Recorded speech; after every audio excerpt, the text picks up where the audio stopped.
From the John DeVita Broadcast Center, welcome, ladies and gentlemen, to another broadcast of Armchair Experts with Jim Leon and Rich Massaro on the Windy City Hometown Entertainment Network and Jack FM 89.7 WRHS FM Norwich on Wednesday, September the 17th, the year 2014.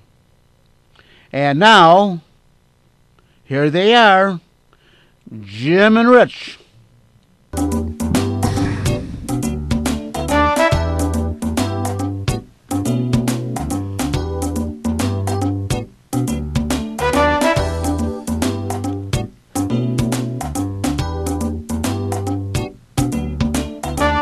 Leon and Massaro back again, another edition of the Armchair Experts.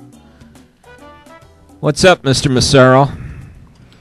Well, you know what? I feel really good. You ever hear of contrarian theory, Jim? Yeah. Yeah. I went with contrarian theory last week with the Bears, and it got me a cup of coffee from Sports Jimmy. I was going to ask, did you get your cup of coffee? Yeah. You know what, Jim? I have to tell you, it gets to the point of with Chicago fans. Yeah. It gets to the point of being ridiculous. First off, every writer on the Sun-Times picked the 49ers to win that game. Right. Second thing is, I had people know, I had coffee on Sunday with the Marianos guys, and Andy wasn't there, and he's a Niners fan, but Bill Papich and Dan Burt were there, and I said, and Jim Kelly, and I said, I bet a cup of coffee with Sports Jimmy on this game, and they said, oh man, you know what, you're going to be buying him a cup of coffee. Now I'm working on Sunday afternoon, and another guy that I know comes in, and he goes, oh, man, the Bears they're terrible. He says, they should have kept McCown. They should have never rehired Tucker. They should have done this, and they should have done that. And he goes, and I looked at their schedule, and I don't see one win there. Oh, God. And I'm like, wow. Rampant meatball. So, hey, John, rate, I'm not hearing anything in my headphones here. I have to say, now everybody was saying that there's no way the Bears could win. What really bothers me about that is, the 49ers are definitely a good team, but are they that good? They're not. And the other thing good. Is, are the Bears that bad? I mean, no. The Bears. If you look at when I look at now I don't know the 49ers personnel all that well, but you look at the Bears. The Bears have some talent on their team, and to say that there is no chance that they could beat the 49ers to me was just aggravating. I think if you looked at the performance on the prior Sunday and tried to, I think everybody was trying to extrapolate that over the whole season because, oh my God, they lost to the Bills. The Bills were terrible. How could they lose to the Bills? Well, the Bills are 2-0. Bills. Yeah, that's the other thing. There's. I think we talked about it either on the air or just over coffee.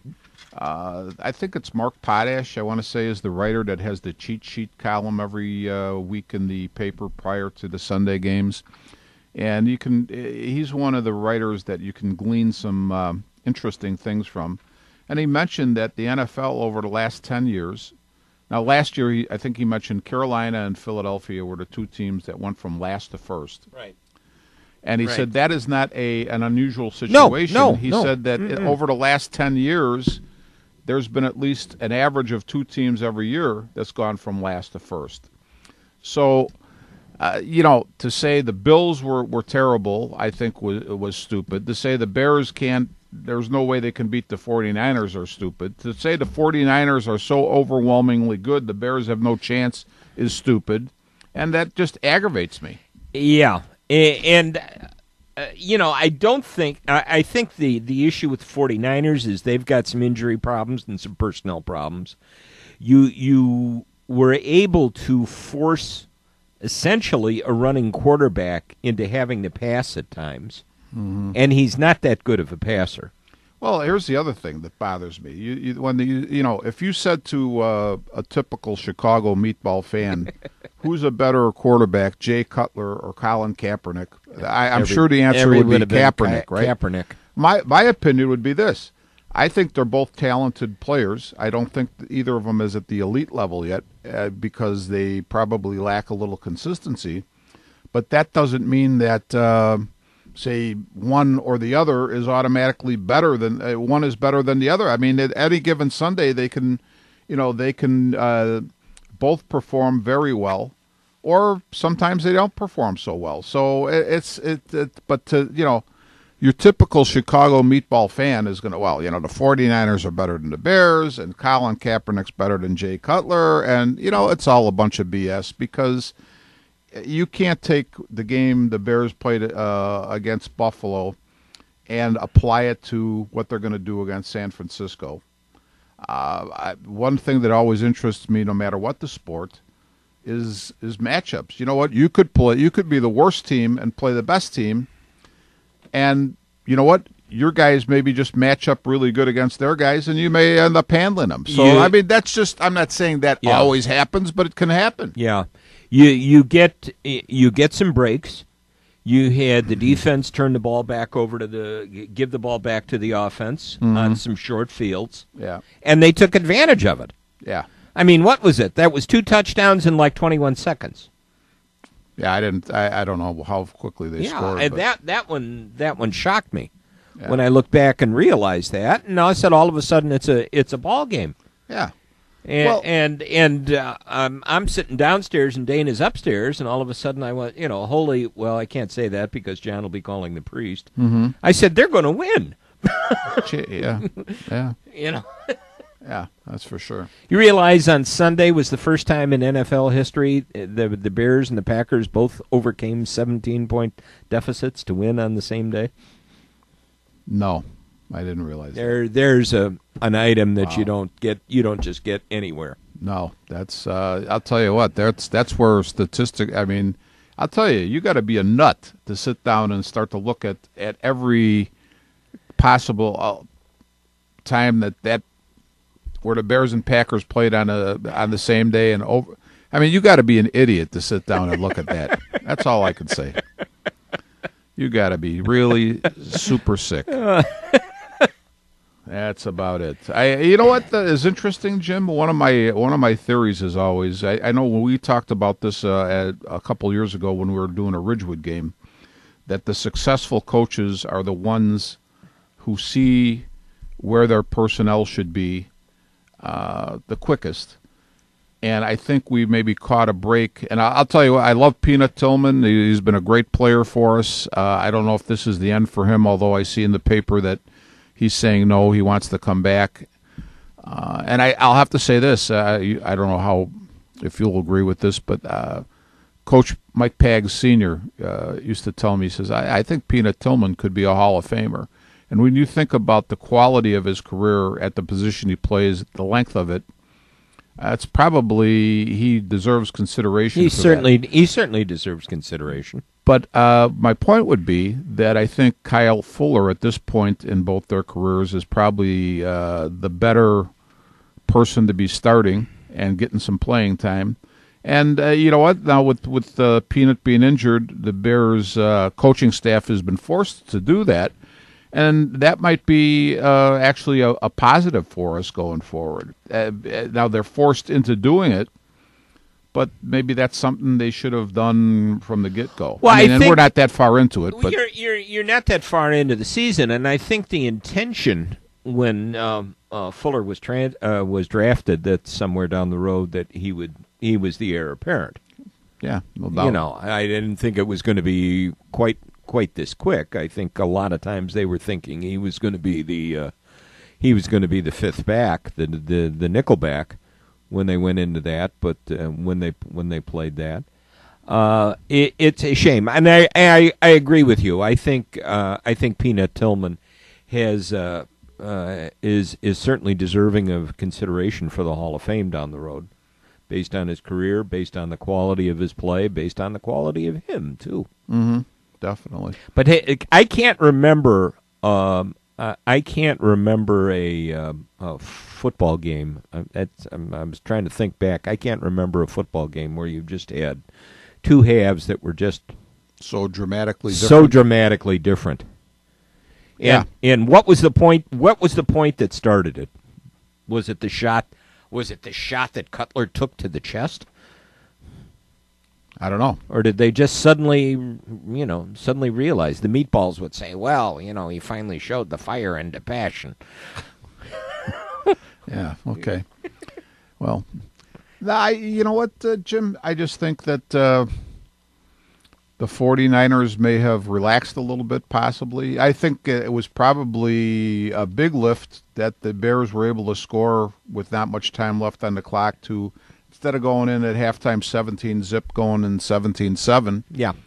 That's I think was a big thing, and that probably gave them some confidence. I also would like to say that I'm wondering if the Bears were, laying in the tall grass a little bit with the. Now Jeffrey, I think, was probably legitimately injured to the point where he was lessened as a player, but I'm not sure. Marshall. I'm not sure about Marshall. What that was all about. I'm not sure about Marshall. I don't think he was at full speed. I don't know, Jim. I'm thinking. You know what? I saw. I've seen this happen in sports before, where guys will do to other teams something to take their focus off of the game in hand. And, I'm thinking, did the Bears do a little game playing there by saying Marshall was injured and maybe he wasn't?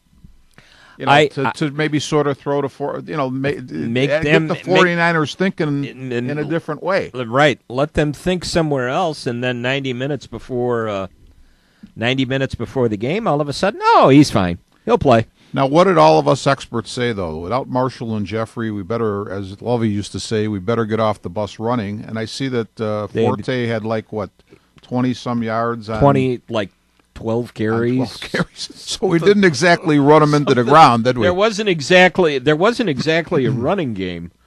In fact, what did he have? Yeah, I think you're in the ballpark. It wasn't very many yards. He probably averaged about 2 yards a carry, or maybe even a little less. I want you to take a guess who the leading rusher was for the Bears. I know he had a big run 25 on a 25 yards. Yeah, and that was he ran 5 times for 25 yards, so he ran 4 times for zip. Forte was 12 for 21. Okay, his long run was 7 yards. Okay. And you know what I mean? The Bears had 200 yards of offense, but they got it at the right time. 216 yards of offense, but they got it at the right time. Again, the defense gave them the ball back in some great position. Mm-hmm. They took advantage of it.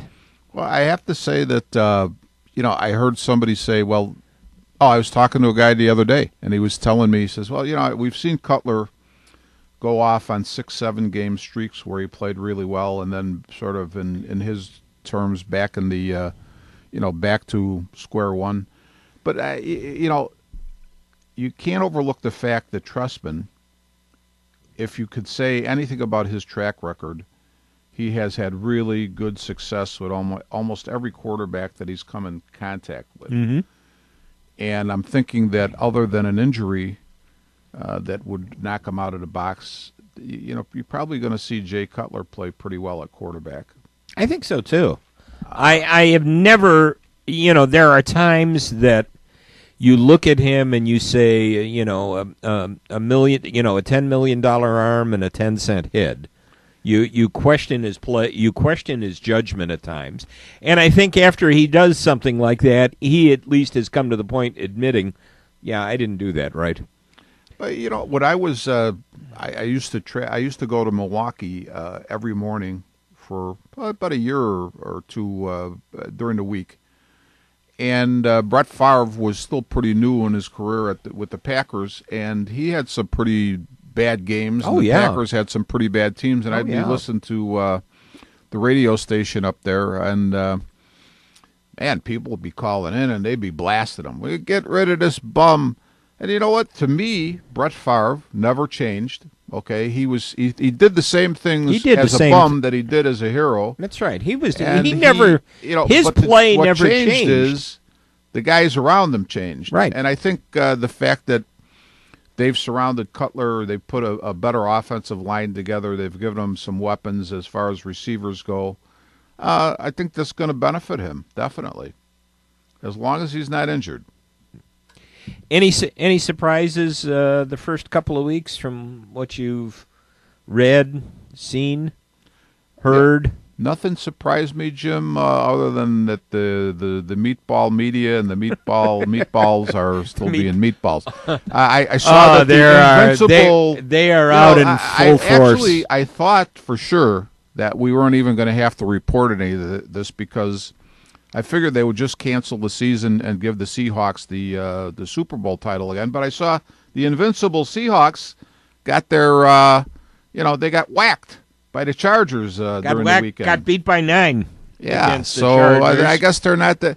This is what I never understand about people. If you follow sports, you don't even have to be, you didn't even ever have to play. You didn't have to be a writer or a media talking head, to realize that there are no sure things, there are no givens in this game. When somebody tells me after they see the Bears get taken apart by the Seahawks in an exhibition game, that the Seahawks they're going to win the Super Bowl again.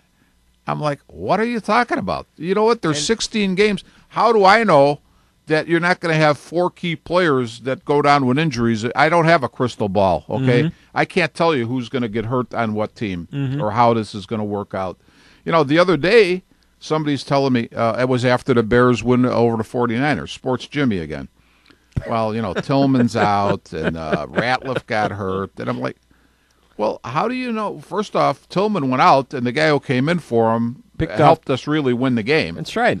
The other thing is, all due respect to Ratliff, I don't know how long he'll be out. I think they said he had a concussion. He could be We've back. really got a deep Sunday. Defensive line. And I in this case, with the defensive line, with the personnel we have, I think the old cliche, somebody else has got to step up, will really apply because I think we really have some guys who could step up. Yeah. And so I'd like to see Ratliff in there because I think he's a solid football player. But if he's out for a while, I think we'll replace him. I thought McClellan had a good ball game. McClellan, yeah, I think.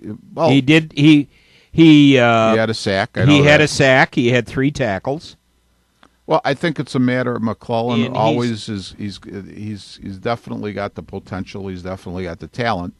It's just a matter of putting it together. And I think what he's got is some people who are putting their confidence in him, and I think you'll see him play better. I'm hoping so because I was really pleased watching this. Well, it was kind of interesting too after the Buffalo game when all seemed to be lost. I always enjoy listening to Hub Arkush on the Score when he comes on, and he kind of puts it back in perspective. He said after the Buffalo game, he said, "You know what?" He said they weren't bad, they weren't that bad, no, they weren't that good, right. He said they were incredibly average. Mm-hmm. They had some bad moments, and Buffalo was able to take advantage of it.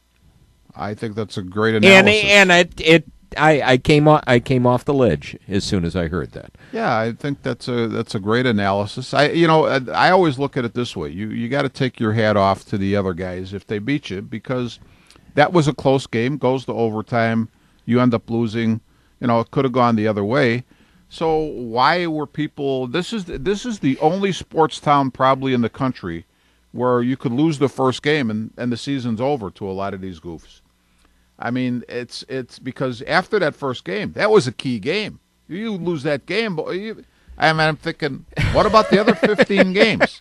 That was the big game. I didn't know that. I had to laugh on Sunday at halftime. I'm flipping through the Twitter feed, and I'm looking at the Boers and Bernstein board, and somebody said, "Has there ever been a team with championship aspirations exposed as a pretender within 6 quarters?" I have to go back and find that post again and say, "How you feeling now?" Yeah. Thank you, Jen. Yeah, how you feeling now? Thank you, Jen. He put it this way: even if they lost if they would have lost to San Francisco, I'd be sitting here telling you the same thing. First off, I didn't get on the ledge after the Buffalo game. I felt not like I was going to predict that the Bears were going to beat San Francisco, but I was like, everybody is saying this is a shoo-in for San Francisco. I never would believe that. And I'm glad that I won my cup of coffee, but I have to tell you that I was going to be. I forgot. I was going to text you. I was going to text you last night. Schmucks who were on the ledge are going to be saying, "Oh, we beat the Niners. We're going to kill the Jets on Monday night." And I'm going to say, no. I mean, I'm not saying the Bears won't win, but I don't know. The big thing for me would be, Jim, for the Jets, from the Jets' point of view. Okay, they had a bad loss this last Sunday, right? They blew the game. They blew the game. Packers, they blew the game against the Packers, yeah. And what I was telling Sports Jimmy yesterday is this. I think there's no way I could predict what's going to happen or try to predict what's going to happen Monday against the Jets, because from the Jets' point of view, I don't know the guys on the Jets, okay? We don't know. We know them, some of them by name and reputation. But this is the way I look at it. Either the Jets are going to be the type of guys who say, really get a bee in their bonnet and say, "Hey, we're gonna avenge what happened to us on Sunday, and we're going to take it out on the next guys," or they're going to act like losers, put their tail between their legs, and let the Bears beat them. And I think that's the key thing for that game. How are the Jets going to react? How are the Jets going to react to their adversity? Yeah, they are. The Bears are 1-point underdogs right now. That's fine. Which means basically, means on a neutral site, the Bears. What do they always say? 3 points for the home field. Yeah, which means they're basically saying 2 points. The Bears are 2 points better on a neutral field. And I'm thinking though, Jim, that in the case of this game Sunday night, I want to say this as well. I don't think the 49ers. It'll take them a while into the season before we see how much of a home field advantage they're going to have in Santa Clara compared to what they had in Candlestick. Right. And so I would actually say, not to take anything away from the Bears' victory, because it's a good victory, but I don't think the 49ers at this point have a big home field advantage till they find out, till they're comfortable where they're at, till their fans are comfortable where they're at. Then you're going to get the home field advantage again. But as for last Sunday, that was another thing that I was thinking. I don't think the 49ers have a home field advantage. I don't think that's a big home. Not yet. Put it this way: it may be some advantage, but not a big one. Not yet. It's going to take some time. Do you have to, and it's kind of interesting, and I had to scratch my head when I heard this, and I don't know if it's a case of panic or what, but a lot of people are beginning to wonder. And again, maybe it's San Francisco meatball fans. Is Jim Harbaugh's job in jeopardy? Well, Jim Harbaugh has had a thing going on with the ownership going into the last offseason. He wants his contract extended. There's the reason. They don't want to have the contract extended. Okay. So what happened during the exhibition season, when you saw the 49ers get tramped by a couple teams, I started to ask around. And somebody said, well, he's not playing the starters because he's having a little snit with the ownership. Okay. So he's telling them basically he's giving them the old Italian salute, and he's not playing the starters. And you know what? I have to say, I'm thinking that in the case of the 49ers, that's probably carrying over into the season. It's carrying you hope into the that it season. Wouldn't affect them, but it may affect them as the season goes on. Yeah. I also have to say this. And I think Jim Harbaugh is getting ready for his next job as the head coach at Michigan. That's possible. I don't know. I don't know. Again, I don't know Jim Harbaugh. None of us do. I don't think he's a guy who's going to let the grass grow under his feet if he doesn't want to be someplace. No, I don't think so either. And the story has always been that I've heard. It said, doesn't matter which Harbaugh brother, there's an office waiting for them in Ann Arbor whenever they're ready. Well, that's good. That's good for them. And I don't know, what is Michigan? So how have they done so far this year? I know there was a lot of people who've said unkind things about Brady Hoke. So yeah. Michigan is 2-1, and they have not been the Wolverine fans have not been happy. Well, especially for the fact now that little brother over in East Lansing has been kind of outshining them the last few years. They hate that, I'm sure. Oh, I have to say this about Jim Harbaugh. I think Jim Harbaugh would be in a classification with some other coaches, and I won't mention their names, but where he can get you to be a competitive team, but is he going to get you to that point where you're going to win the biggest game of them all? And I have to say, this is his I think he's on his fourth year. Fourth year there. He's been in the NFC Championship game 3 times. Obviously, he won one of them because they got to the Super Bowl 2 years ago.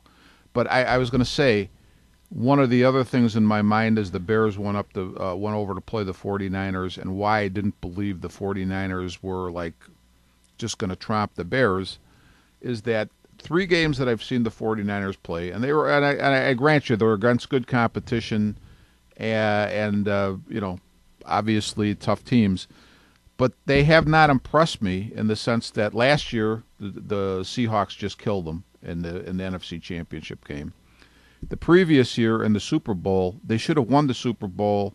Their play selection in the waning seconds of that game was pitiful, in my opinion. And the previous year, was it the Giants they were playing for an NFC Championship where they had the 2 muffs on the special teams, which should never happen. Mm-hmm. And I have to say this: when you're the head coach, that is ultimately it all comes back to you. So in the big games that I've seen him play, I'm not impressed. No, and I looked at him. You look at his demeanor on the sidelines sometimes, and he can run the gamut from going absolutely berserk to having a look on his face, and somebody described it on a Twitter feed that said, why does Jim Harbaugh, when you see him on the sidelines, why does he always look like he just discovered there's no toilet paper in the bathroom? That's good. That's good. Because that seems to be the way he runs. You realize that the last time the Bears gained 216 yards or fewer and beat a playoff team on the road.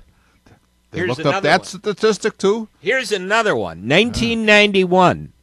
The 5-2 Bears rallied to beat the 7-0 Saints 20-17 at the Superdome with only 178 total yards. You know who the quarterback was that day? What year was it? 1991. I lose track of these years. I don't know. Who was it? Jim Harbaugh. Jim Harbaugh. Okay. You know what he was you know what his line was that day? No. 4 for 21 for 49 yards. Interesting, isn't it? And until the very end, where he threw a 12-yard touchdown pass to Tommy Waddle. Okay. Interesting. Hey, I wasn't meaning to bring this up, Jim, but something, I love to read the sports pages because, especially, you look at the headlines, this week, Cutler passes test as leader.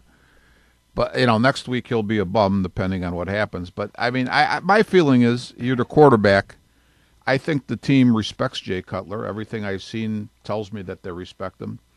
So he is a leader. I don't think there's any question in my mind about that. But obviously the guys who cover him on a daily basis have a question, and I think their question is stupid. But I was going to say, going back to the papers, I get a kick. Have you been looking at? They've been following Derrick Rose during this the USA, the World Cup. And I'm thinking to myself, these people are insane. I mean, if I was Derrick Rose, I'd actually probably be ready to strangle Joe Colley. I'd probably end up in prison for the rest of my life. Oh, it's been awful. Because when you go ahead, we're going to break it, John. I was going to say, I'm looking at the clock, John. I just want to make sure we get it in. We'll be right back.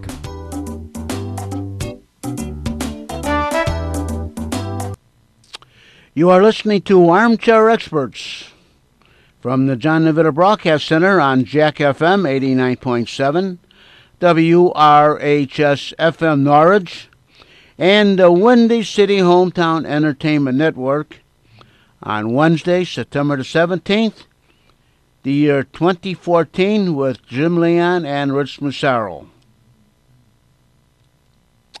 And this is Jack FM 89.7, WRHS FM Norwich, Illinois. And now back to Jim Leon and Rich Massaro and Armchair Experts.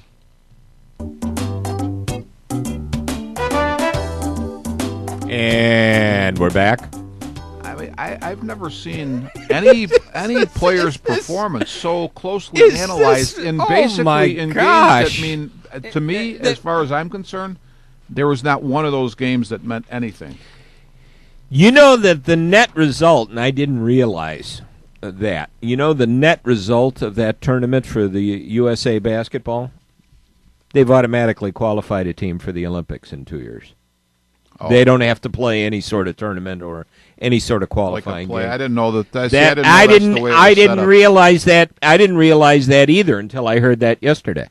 But when you're talking about the big emphasis is, he hasn't scored very much. And I'm thinking, well, you know what? He's got his own coach there, his own professional coach there is one of the assistants on the team. Right. He's got one of the best coaches in college, in Mike Krzyzewski there, who's saying that he looks good. Both of those coaches are saying in the papers he looks good, he looks fine. And I guess the way they chose to use him was to come off the bench. He wasn't the starting point. But I'm thinking, I don't know that you can take anything from his lack of scoring or whatever else he did, because I don't know how he or they, the guys who were running the team, were approaching his role on the team. Maybe they said, you know what, don't worry about the scoring. We just want you to, get a feel for the court, see how you're feeling, pass the ball a little bit, play defense.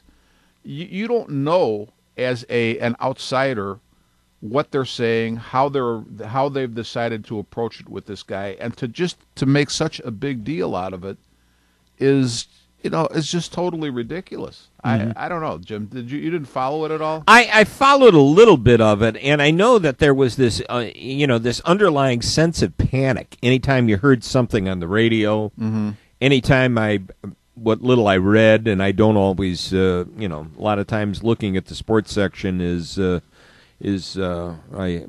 have that if I go over and have a cup of coffee with you at Fanny Schmoes. Mm-hmm. I'll see an occasional article and maybe link to it and take a look at it. But I've sensed this underlying panic. Yeah, it seems like it. Yeah. And you know what? Now that I think about it, a lot of the links to the articles that I looked at were Joe Cowley articles. Yeah. Yeah, I think actually, Joe Cowley, I think, has got a little bit of a thing now for Rose, because I think Rose, maybe, and in the back and forth between them, and Cowley covering the Bulls, what I'm reading in between the lines is I think that Rose has gotten a little bit sick of the whole thing, and maybe has told Cowley so off the record, and that's being reflected in the articles that are being written. Because I think Cowley's it. Well, I mean, he's a putz anyway, but sure. It's just I'm just thinking Rose obviously understands that, because there was the back and forth about him not getting involved in the recruiting of Carmelo Anthony, and that he wanted Kevin Love, and that caused some problems, and then the whole coverage of his. The injury scenario over the last couple of years has caused problems, I think, and I don't think there's very many problems there. I think there's obviously there's questions about physically whether he's going to be able to hold up for a season, and I think that's rightfully so. You should expect those, but other than that, I think I don't think there's big problems maybe between him and the Bulls or anything, and I don't think anything that he did. In terms of the recruitment of Carmelo Anthony, in my mind, there's nothing wrong. when does it become a player's responsibility at a professional level to recruit another player? Yeah, I don't think it's a good idea. I'm still trying to understand. I'm still trying to grasp that. You know, you might say, "Hey, you know what? It's a good atmosphere. We got a good coach. We got great facilities. That's about it." I agree. You could say that. Yeah. But why do I have to stage a workout for him to show that I'm healthy? Yeah. Why do I have to be a part of dinner? Yeah. Other than right. maybe he's a friend of mine and I'll join the party. That's fine. And you know what? I have to say this. I know people referred to, because I think, let's talk Carmelo's situation. He visited maybe a half a dozen NBA cities or something like that. I don't maybe even know if it was 4 or that 5. many, maybe 3 or 4. I think he went down to Texas and visited Houston. a couple spots. Mm-hmm. He was in L.A., he was in Chicago, so it could have been 4 or 5 or 4. And people made a big deal out of that. Now, you know what? I could see you want this guy to come. You're recruiting him, basically. So you want to show him, as anybody would, you want to put your best foot forward. Right. And so I don't see really anything wrong with that. Right.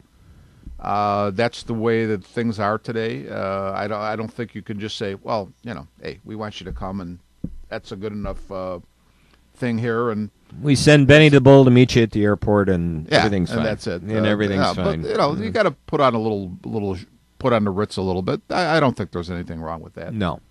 But where it suddenly becomes the team, the ball player has to be part of the recruiting process. I think to Derrick Rose's credit, he was saying, you know what, I don't want to have any part of that because I don't think Carmelo Anthony belongs on this team, and I think he's dead on that. I think he was dead right on that, and I had to laugh. Well, I think I heard the other day, somebody said, well, Carmelo said he wanted to stay home. I said, well, he's not from New York. Yeah, maybe he feels New York's his home now. Well, his wife was. He's got to be from somewhere in the east, though. Yeah, Maryland, Syracuse, in Maryland. Yeah. So, I thought it was kind of funny. It's a lot of this is just. I wish that they would spend more time actually covering what goes on the field, or the court, or the rink, or whatever, as they do with this other. These other things that become issues, because really what it's become is a lot of sports talk has become TMZ like or whatever other. When did TMZ get a sports department? They probably have always had one. I'm thinking because they want to dig dirt on personalities, whether they're entertainment, sports, political, whatever. So I'm sure they've had one for as long as they've been around, or when they probably as they grew they probably or did it just one. Yeah, everybody kind of said when did TMZ get a sports department, and how come they couldn't get the video that the NFL didn't find? And I still question. They wanted it. Yeah, I still question that, but yeah. I thought something didn't ring true on that. I guess it comes to the point where when the off field becomes a bigger story than the on field. It makes me wonder. I got to say, Jim, it makes me wonder what's important here, or is it just a case of there's so much media out there now that everybody's got to be looking for something to be above Jim, or to be ahead of the next guy? Did you see with all of the furor over Ray Rice and now with the Adrian Peterson thing, and then there was this guy was he with Jacksonville, Hardy, Greg Hart, Carolina. Well, he was convicted. He was actually convicted. But you know what? Tellender wrote a column the other day, and he named. He talked about Rice, and the Peterson thing hadn't broken it. Talked about some problems that Jerry Jones had, and I'm thinking to myself, he used maybe 4 or 5 examples. Okay. And I'm thinking, well, in the NFL, you got 53 people on a team, so you're talking about 30-some teams. So let's say 1,600 guys that are players. Now, he threw in an owner, so let's include coaches and GMs and owners. So you're talking about maybe 1,800 or 2,000 people that are potentially maybe in the spotlight. and you could come up with 4 or 5 examples. That's not even 1% of the people involved. And you know what? I'm sure it's more than that. But my point is they're trying to make the NFL look like a outlaw league, and they say even if you had 50 guys who were in trouble, that's not. I don't think that would be unusual, especially where you're talking about young guys with money, testosterone, and you know what? A lot of free time. Guys are going to get in trouble, and I don't see. Again, the other thing is I don't see. Now, if the NFL really say crack down, the same jerks who are saying that there's a problem with the NFL would start talking about the individual's rights to have to do whatever the heck they want. So you're never going to win. But I would say this: if I was Roger Goodell, and you could say you fire me for this or that, with this whole Ray Rice thing and the tape, once the courts got done with the case, my attitude, if I was Goodell, would say, courts saw whatever they had to see. That's their decision. I don't have to see the tape because I'm not the courts, okay? I'm the NFL.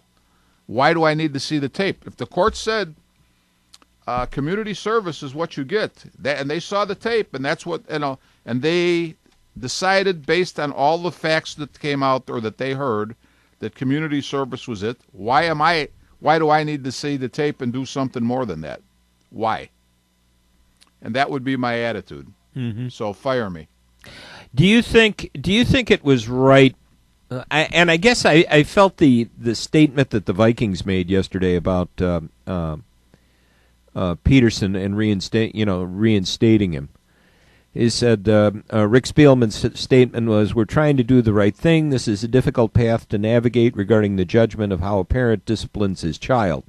Based on the extensive information we have now and what we know of Adrian, we believe he deserves to play while the legal process plays out." Well, the problem is he's already, what legal process needs to play out? He's already admitted he's done it. Yeah, but if he's, put it this way, if the DCFS or whatever is involved and they need to go to court to see whether he's going to keep custody of his child or whatever they're deciding, I agree with Spiel. Why does the NFL have to get involved in what's going on with him off the field with his kids and his family? Mm-hmm. I mean, let the court decide. What does that got to do with him playing with the Vikings? Mm-hmm. Unless they throw him in jail, then he's not going to play for the Vikings. Okay, yeah. As long as you're a free man and you're walking around, and the courts say it's okay for you to be walking around, why are you not playing? Mm-hmm. That's the way I look at it. Yeah. Okay. And I guess the issue with Hardy, he was convicted, but he's appealing his sentence. That was the issue with that. Hey, what'd you think of the Ridgewood game Friday night? Since we're on a Ridgewood station. Actually, you know what? For the first time in a long time, I feel like we could. And I said this. We had a meeting last night. We talked a little bit about this before the meeting, and I said I feel encouraged. I think our defense looked really good. I think in the end, Fenton was bigger. They wore us down. That was the difference in the ball game. Fenton had to come from behind with Chris Jacobson at QB. I think he looked better than what is Rice's first name? I can't think of it, but he looked better than Alex. Alex Rice. Alex Rice. Alex was back where he should be, which is he's an excellent receiver. Yeah. And the other thing is, I think really, and obviously I haven't seen the other teams, but I have a sense of what they're like, I guess. I think we have a shot at winning our division of the conference because I don't think there might be a team in our division who is as good as Fenton, but I don't anticipate there being one of those, and I really think we have a shot after what I saw on Friday to maybe win our division in the conference. Okay, really, I'm encouraged by what happened. Okay, now, well, I'll throw this in though. We have to play Glenbard South on Friday night, I guess it is, and they're usually much bigger than us. What I would hope is that we stay away from any key injuries in that game. and then be able to continue on into conference play, because we'll be conference play the rest of the way. Mm-hmm.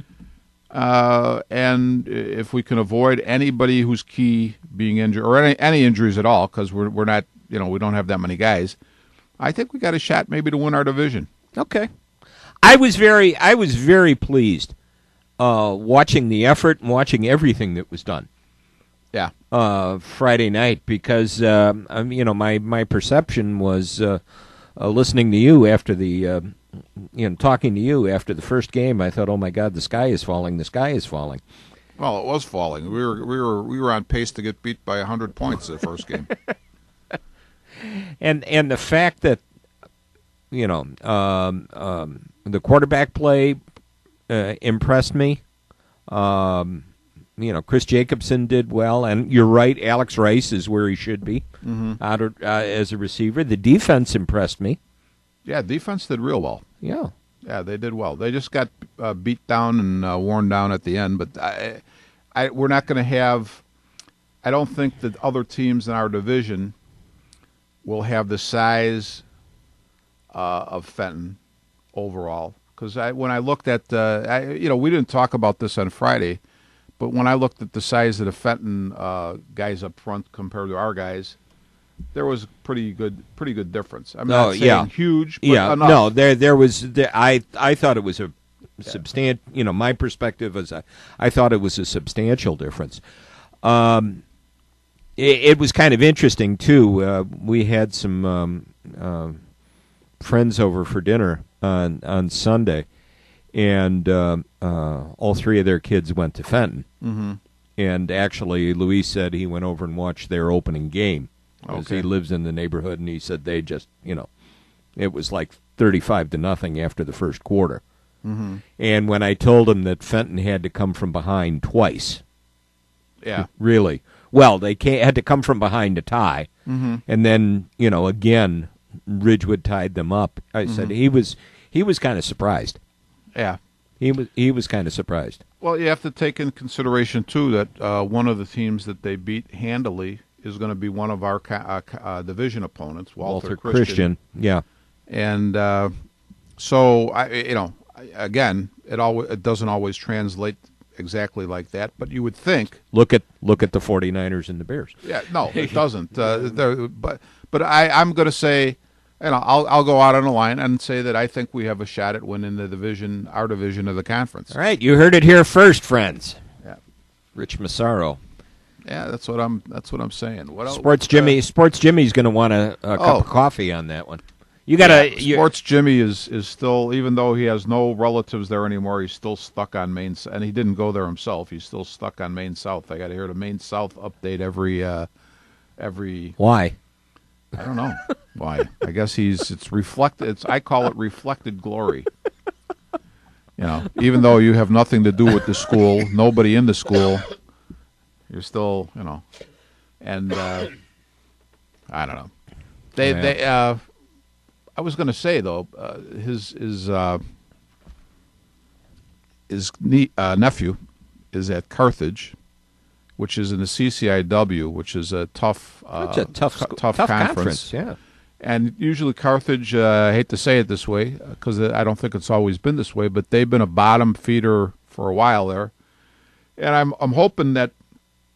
Now, I know that his nephew was an all-state player at Maine South and has done well the first couple of games with Carthage, although the first week they lost to St. Norbert's by 3, and then Jimmy told me he couldn't remember who they played. It was a school from Michigan. These were non-conference games, but they got hammered, I guess, this week up in Michigan. But his nephew has done well. Has like 3 sacks in 2 games. He's I think a nose tackle, so he seems to be doing okay personally. And I asked him, I said, well, has Carthage got a new coach? And he said, I don't know. And I don't really expect him to know.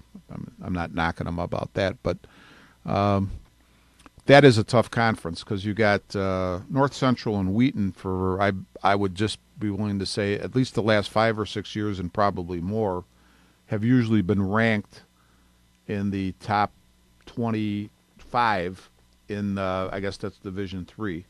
So right there at the top of the conference, you got some tough competition. You really do. And then over the course of time, now Augustana, if you go further back, was a perennial they were Division a III champion, right. powerhouse. They were national champs quite a few years. Elmhurst will throw in a good team every once in a while. And, usually North Park, Carthage are sort of on the bottom. I can't think of all the teams in the conference right now. But it's the bottom line, it's a tough conference. Okay, good. Here's an interesting thing, just going back to high school football, and a great quote in here. You realize Mount Carmel's 1-2? The way when you play in the Catholic League, look what happened. That's why I sort of have to laugh, especially. And you know what? I'm not going to knock the guys who do this because that's their job, and it's not an easy job. But when you looked at the high school rankings prior to the season, Loyola was number 1. I'm sure Mount Carmel was up there. Sure. Montini was up there. Maine South was up there, but not in the top 10, I don't think. Now what's happened is Loyola loses to Brother Rice last weekend. Montini has played Maine South. They played St. Rita. They lost to both of those, and I think I can't remember what the other game they played was. They're 1-2. I guess the point is the Catholic schools and their divisions, and I don't know how they're broken down. That's tough football. I mean, you come out of there with 2, 3, sometimes 4 losses, and when you get to the state playoffs, just disregard those records because you played some monster competition just to get to the point where you're in the playoffs, and everything else is going to look, put it this way, I'm not going to say it doesn't look tough, but it's not going to look as tough if you hadn't played the schedule you already did. Mm-hmm. Now, when Brother Rice comes up with I think it was a 16-13 win over Loyola, the number 1 team, preseason team, that's a great victory for Brother Rice. That's a big victory. I got to say, though, it's funny, and again, I sympathize with the guys who have to do it, but to try to take how many high schools in the state of Illinois, or just in the area, because they're not covering the whole state, but say whatever you consider the Chicago area, which is what they're covering, and try to come up with the top 25 teams. I'm not knocking those guys at all. It's a tough task. It's a tough task. I mean, the only thing that I can think of would be tougher than that. All the years that I've been involved with semi-pro football, well, I get the national rankings, and I'm trying to figure out how you get that. How you do that. Yeah, because how many semi-pro leagues are there? Yeah, and you've got winter, you've got fall leagues, you've got summer leagues, you've got them in the Southwest that play a winter schedule. Sure. And how do you come up with that? And especially that's tough. Especially when you come down to the point where they try to come up with national championship games, which always seems to be interesting. Yeah. Although I know they've divided it up into classes because I know the Chicago Thunder has played in a couple of them that the National Football News came up with. When we played competitive 16-inch softball, at that time it was sort of it was almost like pro wrestling. We had gone through a period where the game was sort of on the upswing a little bit again, and so there were some publications that were rating the teams, and I would say on a good day, we're in the top 10. On a bad day, we're not even in the top 100. So, I mean, and I think I don't think that's unusual for any team in whatever sport, or at whatever level. Yeah. That's just the way it is. Yeah, it is. One thing I wanted to mention about Mount Carmel with their coach there, Frank Lenti, who's been there forever. Long time. Been there forever. Daughter's the AD at DePaul. At DePaul, and then wasn't his brother the softball coach or something at DePaul? He had some good, I thought. Brother or Jeannie's brother. I can't remember. One of them. But he had some great success there. But Frank Lenti can't remember the last time his Caravan was had a 1-2 record. But he also said, doesn't matter, nobody gives you a trophy for the front end of the season. That's a good point. I think that puts it in great perspective right there. See, it's really, I know that we've had the conversation, not we, maybe you and I haven't, but I think we have had this conversation too, but I've had it with other people where we've discussed the Ridgewood schedule. And I don't We've get into talked. knocking We've talked or, about it. or coaches scheduling because it's hard to do. But I think when the big difference I see when you're Mount Carmel or Montini, St. Rita, or Maine South, you can afford to play some tough non-conference schools to get your team sort of ready for, as you say, or as he said, the back end of the season, because you have enough talent to get there. Okay. And, there might be a year where you roll the dice and it doesn't work for you. You don't get there. But most of the time, they're going to get there. Ridgewood, at this point in their football history, doesn't have that. So the way they schedule becomes a little bit more problematic because they don't have that depth. They don't have that type of talent at this point. So it's just it's an interesting thing with the scheduling. It was kind of interesting, too, just talking about something like that. Saturday, Dana had the TV on at one point in the afternoon. I was out and came back, and she said, "Oh my God, Ohio State is beating Kent State 66-0." And I said, I'm beginning to, I'm going to wonder, as we get into this now with the bowl series and the championship selection and the committee that's going to seed these things. Mm-hmm. How many of these big schools are going to continue to play the Little Sisters of the Poor? Because those games are not really going to be factored in, which is to the I selection, think is right. which I think is the right way. Yeah. So and she says, "Why did they schedule them?" I said, "Well, Kent State's been horrible for years." I said, "It's an in-state school. Okay, it gives somebody a big paycheck." I said, "But I wonder how much longer that's going to go on." Yeah, it's actually it's hard to now in the case of college football, when you see them scheduling, say Ohio State schedules Kent State, that actually it can be a double-edged sword. What was it? How many years ago was it? Not that long ago, when Michigan lost to Appalachian State or somebody at home. At home. Well, they're not going to play them on the road anyway. But I don't see. And I'm, obviously I'm not at the level of coaching of these guys who are Big Ten and, whatever, big time coaches. But I just don't see the much of the upside to that type of scheduling. I don't see it either, other than maybe you've had a long-standing relationship, and that's fine. Yeah, and that's good. And it's a great in-state thing. Mm-hmm. I know next week at East Lansing, I think it's Eastern Michigan comes in next week to East Lansing, and I know next year I looked at the schedule and Central Michigan comes in.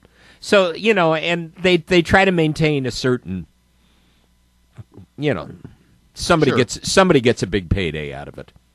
I think what happens though, the danger is, say if you get a Illinois or Northwestern, which are a little more iffy, and you bring in, say, a state school like Northern, then, well, you know what?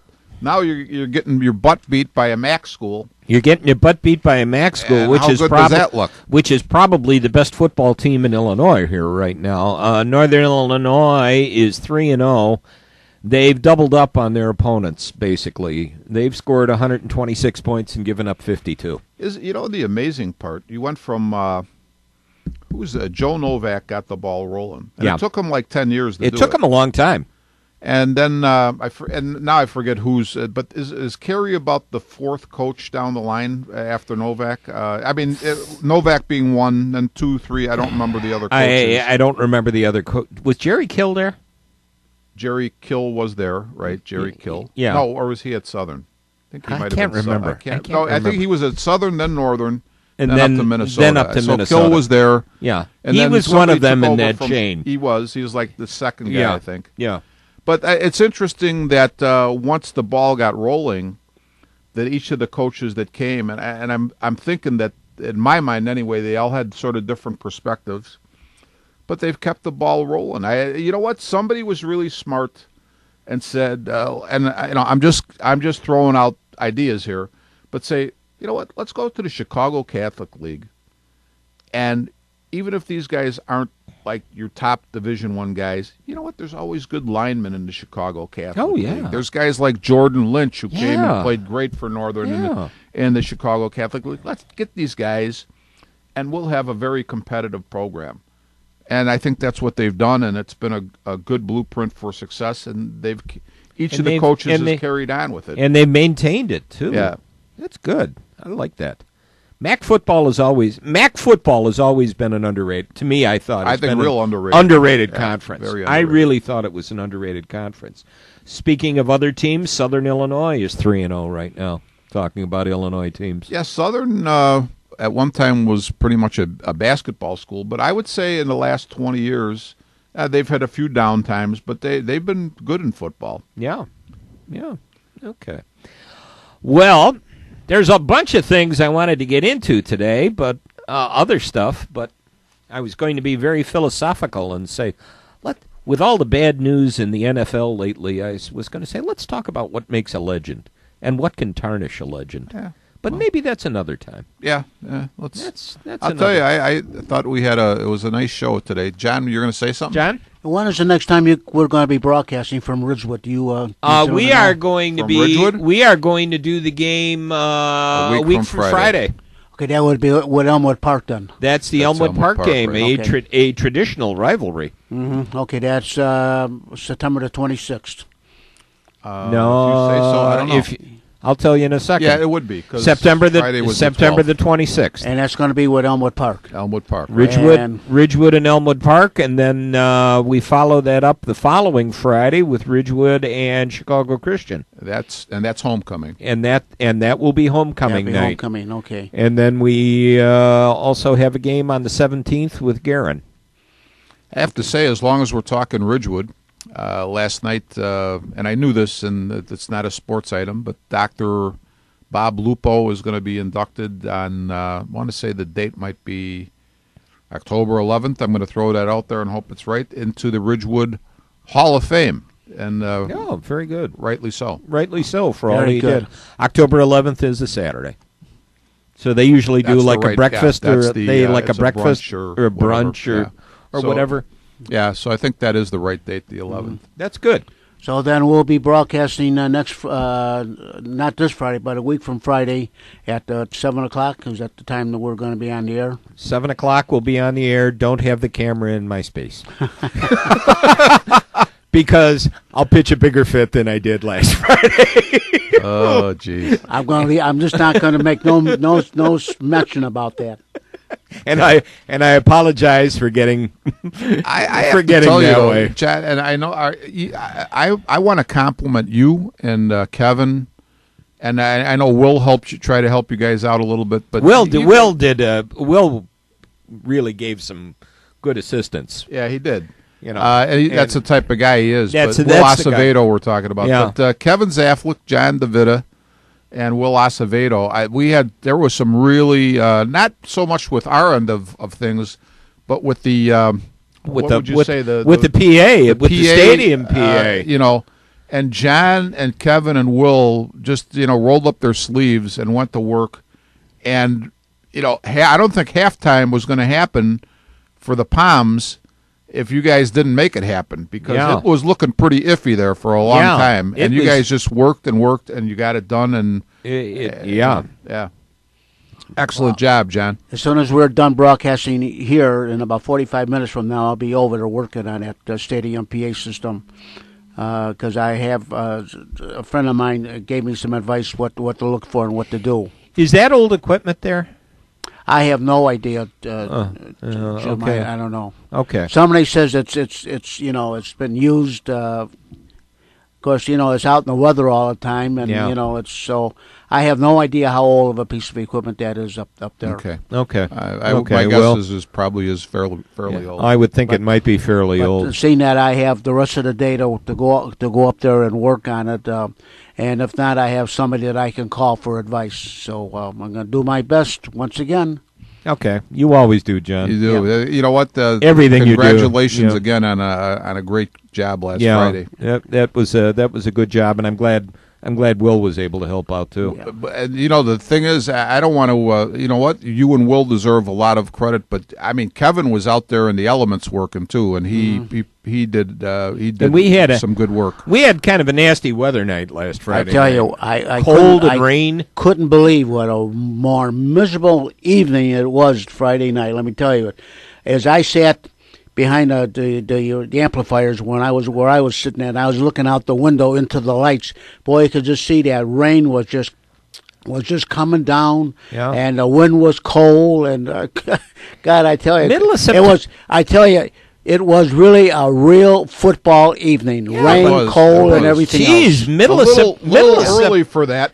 Middle of September, and I got to have a leather jacket on out there. That was rough. And when I came home afterwards, I was wet and cold and all that, and the heat came on during the night here. My furnace came on. Yeah, I turned the heat on. In fact, when I got home, I turned the heat up. I don't blame you.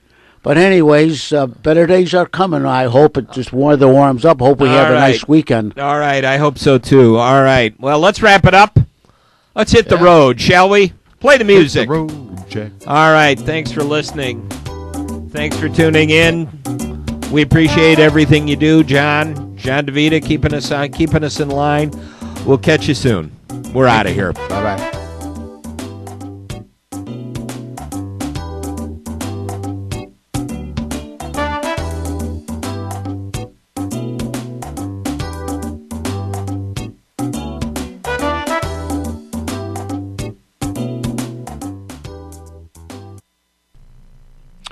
You have been listening to Armchair Experts from the John DeVita Broadcast Center on Wednesday, September 17th, the year 2014 on Jack FM 89.7, WRHS FM Norwich, and the Windy City Hometown Entertainment Network with the WRHS sports announcers Jim Leon and Rich Massaro. This broadcast was directed by John DeVita. Audio engineer is James Rohde. Radio station manager is Kevin Zeflick. The executive producer of Windy City Hometown Entertainment Network is Mr. John Chikanda. This broadcast was pre-recorded on Tuesday, September 16th. Until next time, be safe, and thanks for listening.